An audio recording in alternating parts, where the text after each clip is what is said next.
சொக்கனுக்கு பக்கத்திலே சோடி என்று வந்தவளே நூல் புடவையில் ஒளிஞ்சுக்கிட்டு நினைச்ச தாளம் போடணுமே.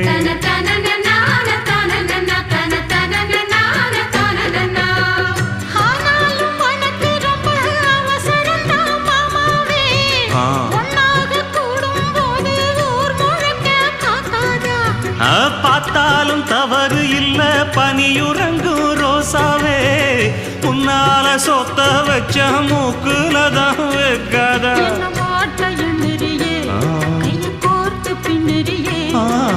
பாட்ட பாடி பல விதமா சேட்ட பண்ணுறியே.